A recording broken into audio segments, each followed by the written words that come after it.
Դու մեծ ես, այո, և ես փոքր, այո, բայց դու նման ես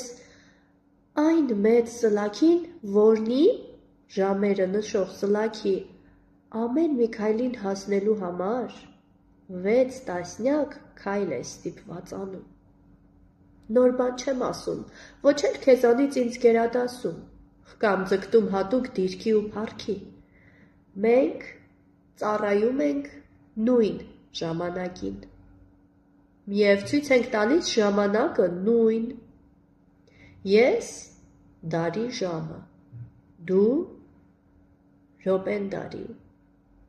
Իսկ մնացածը ինչպես ուզում ես, մեծը դու կոչվիր, դու փառք վաստակիր, միայն լսում ես, գեթ հանուն դարի, հանուն քո երդված մեծ գաղափարի, ինձ մի խանգարի։